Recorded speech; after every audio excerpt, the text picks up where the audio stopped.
The question is, can you run Quake on a Silicon Graphics Indy R4400 machine? Well, during the course of this video, we're going to find out. Before I go ahead with the test, I'm quickly going to give you a quick overview of this machine's hardware configuration.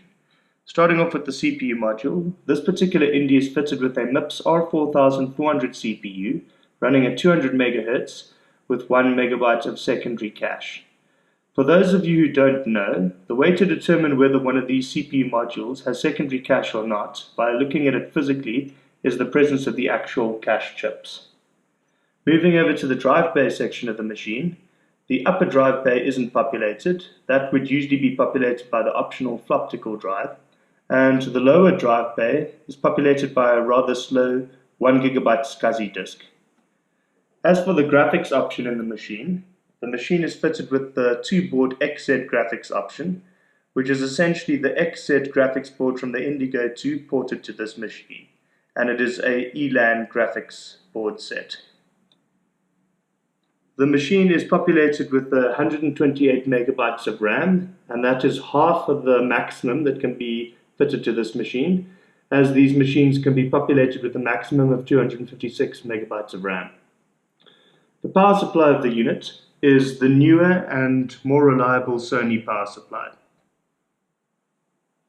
So let's go ahead and fire it up.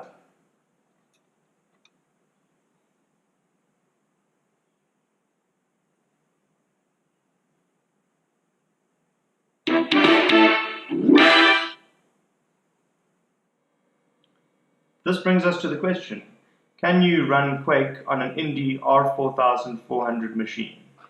I'm going to go ahead and log in as root.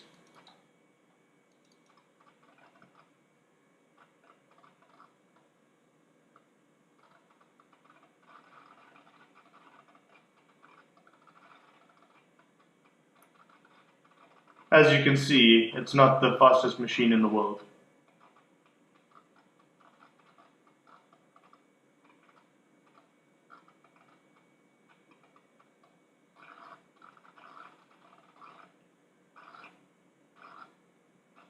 And RX 6.5 has finally loaded.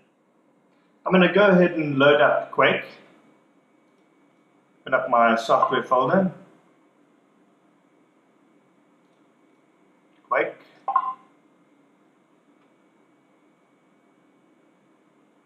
And I'm going to load the game.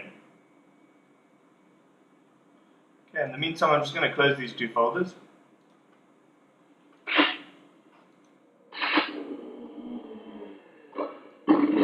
So to answer the question, can an Indy R4400 machine run Quake? The answer is yes. Will it be able to do it in full screen? No, but it certainly can do it in a windowed mode.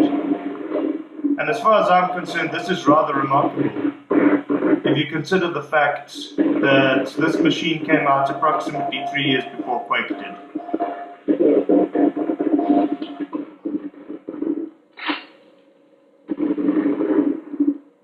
So it's not blazing performance, but it is actually able to do it.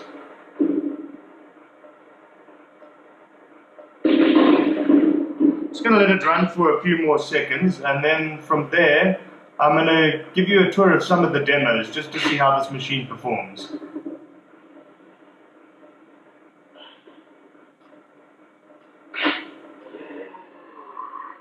Okay, so I'm going to go ahead and close Quake.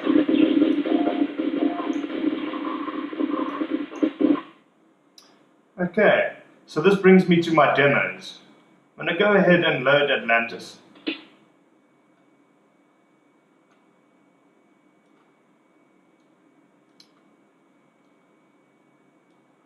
And as you can see, it runs reasonably well on the machine. I'm going to open up PowerFlip as well.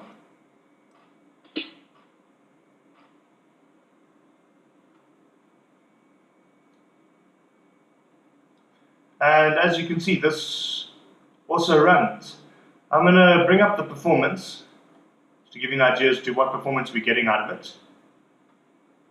Okay, so you've got Atlantis running and you've got PowerFlip running at 17 frames a second, moving 572 polygons per frame.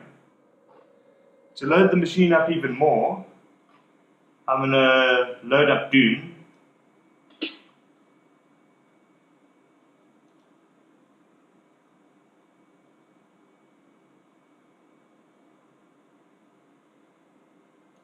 As you can see, Doom actually runs as well. So I've got Atlantis running, PowerFlip running, as well as Doom. And as you can see, PowerFlip is running at 13 frames a second.